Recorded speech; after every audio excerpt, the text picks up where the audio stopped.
លំដាប់តទៅនេះយើងខ្ញុំជាសហការីផ្នែកព័ត៌មានប្រចាំវិទ្យុទន្លេសូមអញ្ជើញលោកអ្នកនាងស្ដាប់ព័ត៌មានប្រចាំថ្ងៃសុក្រ10កើតខែកដិកឆ្នាំរោងចត្វាស័កពុទ្ធសករាជ2556ត្រូវនឹងថ្ងៃទី23ខែវិច្ឆិកាគ្រិស្តសករាជ2012ដូចតទៅ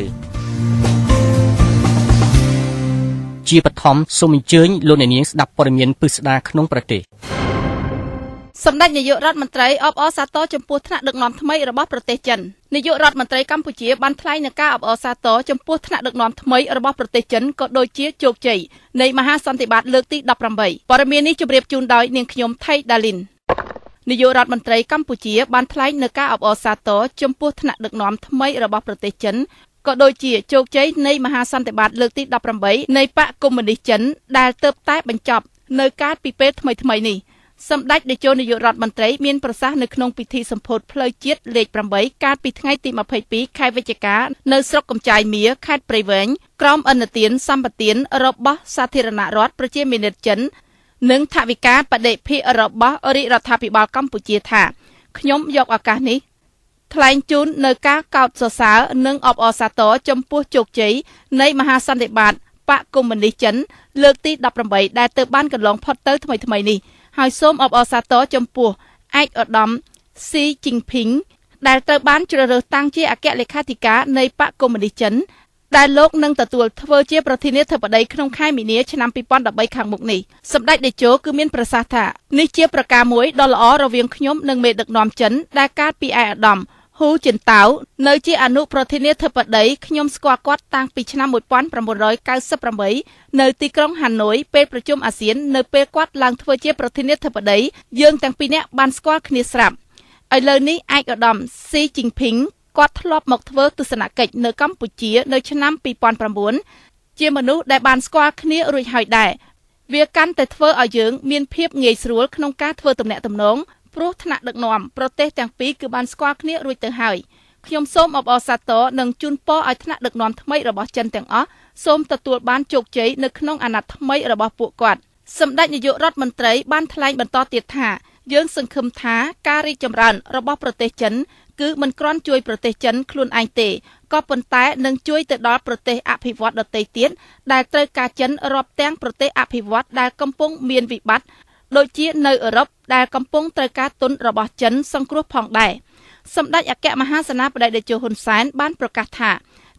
កាលពីប៉ុន្មានឆ្នាំមុននេះសម្ដេចបានជួបចរចាជាមួយនឹងលោកនាយករដ្ឋមន្ត្រីចិនវ៉ែនជាប៉ាវដែលបានមកបំពេញទស្សនកិច្ចជាផ្លូវការនៅកម្ពុជាមុនពេលចូលរួមកិច្ចប្រជុំកំពូលអាស៊ានការអភិវឌ្ឍសេដ្ឋកិច្ចនិងលើកកម្ពស់ជីវភាពប្រជាពលរដ្ឋកាន់តែប្រសើរឡើងលោកងានណានីប្រធានមន្ទីរកសិកម្មខេត្តកំពង់ឆ្នាំងបានថ្លែងថាសមាគមអភិវឌ្ឍកសិកម្មជាយន្តការមួយដ៏សំខាន់សម្រាប់ការអភិវឌ្ឍសេដ្ឋកិច្ចព័ត៌មាននេះជម្រាបជូនដោយលោកសុជាតិការអភិវឌ្ឍសេដ្ឋកិច្ចនិងលើកកម្ពស់ជីវភាពប្រជាពលរដ្ឋកាន់តែប្រសើរឡើងលោកងានណានីប្រធានមន្ទីរកសិកម្មខេត្តកំពង់ឆ្នាំងបានថ្លែងថាសមាគមអភិវឌ្ឍកសិកម្មជាយុទ្ធការមួយដ៏សំខាន់សម្រាប់ការអភិវឌ្ឍសេដ្ឋកិច្ចជាពិសេសគឺការលើកកម្ពស់ជីវភាពរស់នៅរបស់ប្រជាពលរដ្ឋឲ្យកាន់តែមានភាពប្រសើរឡើងលោកប្រធានមន្ទីរបានការរំលឹកដល់ប្រជាកសិករ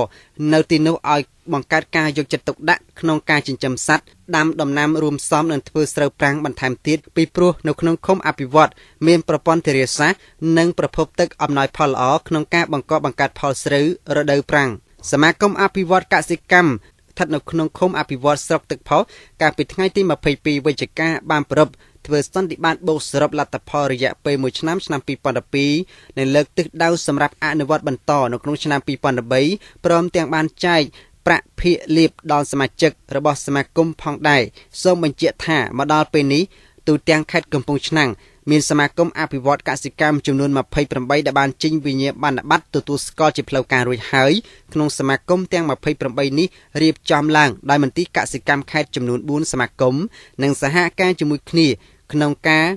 និងសហការជាមួយអង្គការជីវិតថ្លៃថ្នូរហៅកាត់ថា LWD ចំនួន11សមាគមអង្គការសេដាក់4សហគមន៍អង្គការ CC Fin 1សហគមន៍គម្រោងអភិវឌ្ឍតំបន់ទំនាបនិងទន្លេសាប3សហគមន៍កំណែទម្រង់វិ មជ្ឈការមួយសហគមន៍និងអង្គការទស្សនពិភពលោកចំនួន4សហគមន៍ចំពោះសហគមន៍អភិវឌ្ឍពលឺសាមគ្គីសហការបង្កើតឡើងដោយមន្ទីរកសិកម្មខេត្តជាមួយអង្គការជីវិតថ្លៃថ្នូរកន្លងទៅនោះសហគមន៍នេះបានការបណ្ដុះបណ្ដាលដល់សមាជិកអំពីបច្ចេកទេសនៃការចិញ្ចឹមសត្វការថែរក្សានិងការព្យាបាលជំងឺសត្វផងដែរ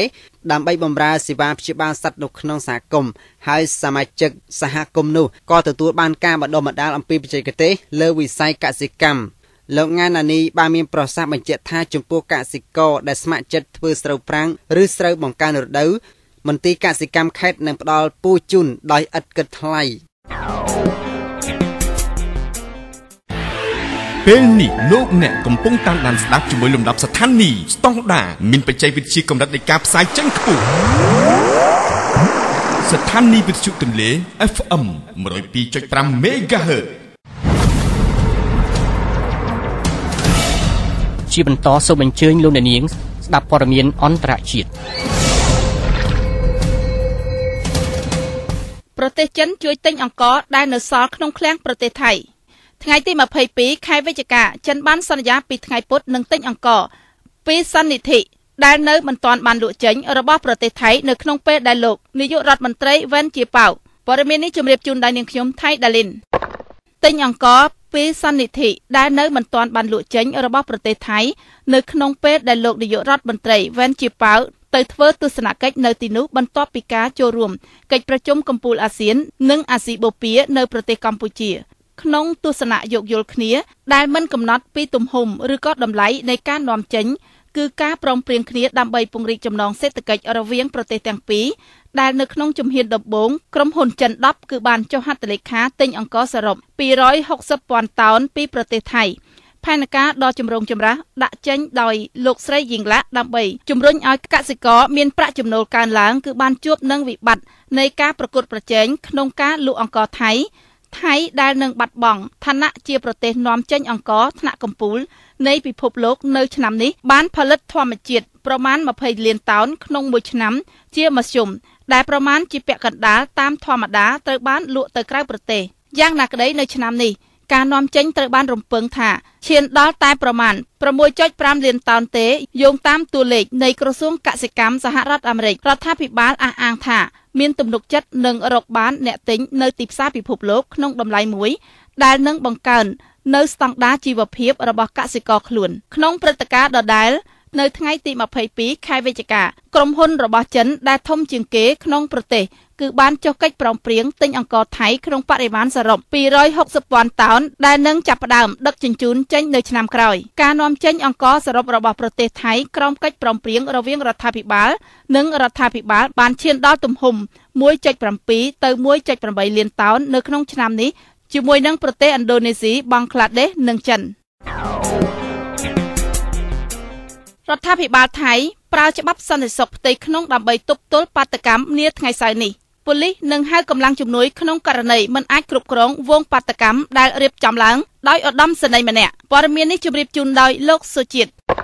រដ្ឋាភិបាលថៃប្រើច្បាប់សន្តិសុខផ្ទៃក្នុងដើម្បីទប់ទល់បាតុកម្មនាថ្ងៃសៅរ៍នេះប៉ូលីសនឹងហៅកម្លាំងជំនួយក្នុងករណីមិនអាចគ្រប់គ្រងវងបាតុកម្មដែលរៀបចំឡើងដោយឧត្តមសេនីយ៍ម្នាក់ដែលចាប់ផ្ដើមពីថ្ងៃទី22វិច្ឆិកានេះតទៅរដ្ឋាភិបាលថៃនឹងយកច្បាប់សន្តិសុខផ្ទៃក្នុងមកប្រើប្រាស់រយៈពេល9ថ្ងៃនៅសង្កាត់3ក្នុងក្រុងបាងកកដើម្បីដោះស្រាយជាមួយបាតុកម្មប្រឆាំងរដ្ឋាភិបាលនៅថ្ងៃសៅរ៍ទី24វិច្ឆិកានេះឧបនាយករដ្ឋមន្ត្រីចាលឹមយូប៉ារុងបាននិយាយថាសង្កាត់ទាំង3គឺព្រះណាខនប្រូប្រាមសាឡូផាយនិងទុសិតក្រុមប្រឹក្សាសន្តិសុខជាតិរំពឹងថាមនុស្សប្រមាណជាង 40,000 នាក់ចូលរួមបាតុកម្មដែលរៀបចំឡើងដោយប្រធានក្រុមភេតាសៀមលោកប៊ូនលីតកែប្រាសិទ្ធនៅក្រុងបាងកកតែប៉ូលីសជឿជាក់ថាមនុស្សចូលរួមអាចដល់ទៅ 50,000 នាក់ច្បាប់សន្តិសុខផ្ទៃក្នុងផ្ដល់អំណាចឲ្យរដ្ឋាភិបាលហៅទាហានមកជួយក្នុងករណីប៉ូលីសមិនអាចគ្រប់គ្រងធ្វើមនុស្សបានការសម្រេចនេះត្រូវបានធ្វើឡើងនៅកិច្ចប្រជុំមួយរបស់គណៈរដ្ឋមន្ត្រីនិងដឹកនាំប្រជុំដោយនាយករដ្ឋមន្ត្រីយើង គឺលោកស្រីយីងឡាក់ស៊ីណាបាត្រាក្នុងពេលជាមួយគ្នានោះដែរស្នងការប៉ូលីសឧត្តមស្នេហ៍អាដុលសាំងស៊ីងកៅបាននិយាយថាលោកត្រៀមកម្លាំង112កងស្របមានប៉ូលីស 16,800 នាក់ដើម្បីរក្សាសន្តិសុខជុំវិញកន្លែងប្រជុំអ្នកស្ម័គ្រចិត្តស៊ីវិលចំនួន 1,300 នាក់ត្រៀមនៅតាមស្ថានីយ៍ប៉ូលីសចំនួន192នៅបាងកកដែលបញ្ជូនចេញភ្លាមៗទៅលើអរគុណជាមួយការគាំទ្រនិងការពេញនិយមស្ដាប់របស់ប្រិយមិត្តលោកអ្នកជាកម្លាំងចិត្តដែលផ្ដល់ឲ្យយើងជោគជ័យក្នុងលំដាប់ស្ថានីយ៍ស្តង់ដារមានបច្ចេកវិទ្យានៃការផ្សាយចេញខ្ពស់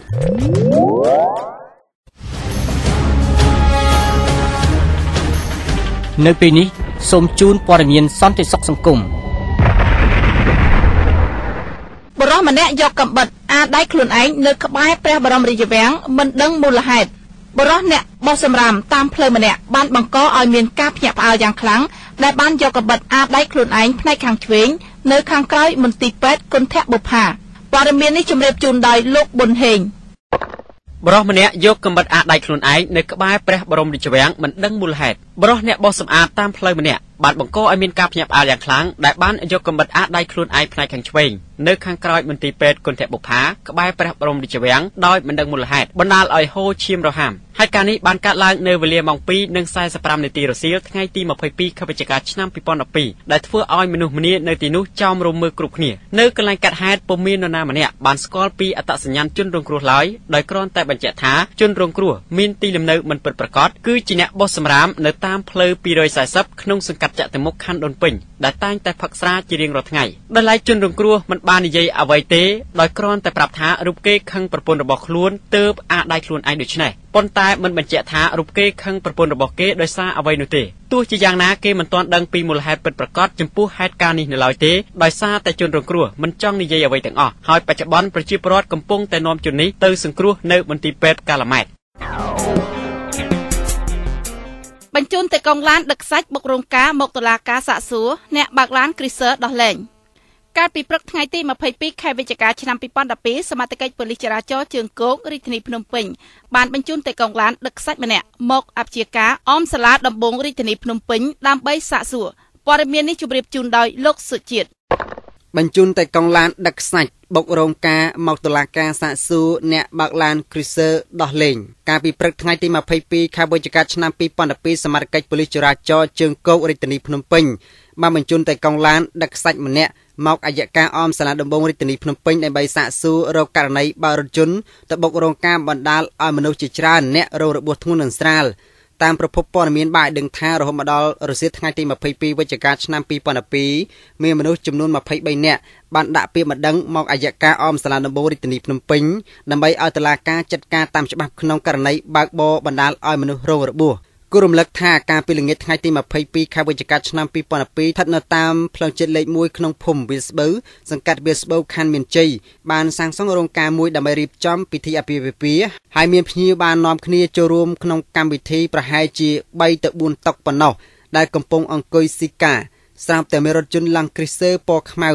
470ពាក់ស្លេកភ្នំពេញ PQ 8388បើកបរដោយឈ្មោះអុកសុកភេទប្រុសអាយុ 50 ឆ្នាំស្នាក់នៅក្នុងសង្កាត់អូរស័យខណ្ឌ 7 មករាដែលស្ថិតនៅក្នុងភាពស្រវឹងដាបខ្លួនរួមនឹងដឹកស្រីផងបានបើកចេញពីកន្លែងផឹកស៊ីមួយកន្លែងម្ដុំគៀនស្វាយសម្ដៅមកភ្នំពេញតាមផ្លូវជាតិលេខ 1 លើពេលបើកមកដល់ចំណុចកាត់ហេតុឡានឡង់គ្រីសឺបានបើកវ៉ាងរថយន្តមួយគ្រឿងទៀតរួចក៏បានមកប៉ះគ្នាជាមួយរថយន្តដឹកសាច់ដែលបើកបរដោយឈ្មោះច័ន្ទសម្បត្តិភេទប្រុសអាយុ 29 ឆ្នាំស្នាក់នៅភូមិដីឥដ្ឋកោះផុសឃុំដីឥដ្ឋស្រុកគៀនស្វាយខេត្តកណ្ដាលធ្វើដំណើរស្របគ្នាពីការតលិចហើយក៏បានគីគ្នាអស់មួយទំហឹងជ្រុលទៅបុករោងការនោះជាហេតុធ្វើឲ្យភ្ញៀវដែលអង្គុយស៊ីការនោះត្រូវរងរបួសដេករណោករនីលពេញរោងការភ្ញាក់ផ្អើលរត់ជន់ជើងគ្នាបន្ទាប់ពីហេតុការណ៍នេះបានកាត់ឡើងមានអ្នករងរបួសភាគច្រើនជាមនុស្សស្រីមានចាស់មានក្មេងដោយរងរបួសបាក់ជើងបាក់ដៃនិងខ្លួនប្រាណរបួសពេញខ្លួនដោយមានអ្នកខ្លះត្រូវបានក្រុមគ្រួសារបញ្ជូនទៅមន្ទីរពេទ្យក្នុងរាជធានីភ្នំពេញនិងមនុស្ស2នាក់ទៀតរងរបួសធ្ងន់ត្រូវបានបញ្ជូនទៅព្យាបាលនៅប្រទេសវៀតណាមចំណែកឯតែកងឡានទាំង2នាក់ត្រូវបានឃាត់ខ្លួនបញ្ជូនទៅអធិការដ្ឋាននគរបាលចរាចរណ៍ជើងគោកដើម្បីសាកសួរ ក្រោយពីការសាកសួររួចហើយនៅព្រឹកថ្ងៃទី22ខែវិច្ឆិកាឆ្នាំ2012សមត្ថកិច្ចក៏បានកសាងសំណុំរឿងនិងបញ្ជូនដោយកង់ឡានដឹកខ្សាច់មកតុលាការដើម្បីចាត់ការតាមច្បាប់ដោយឡែកតែកង់ឡាន Long Cruiser 470 ត្រូវដោះលែងឲ្យមានសេរីភាពវិញ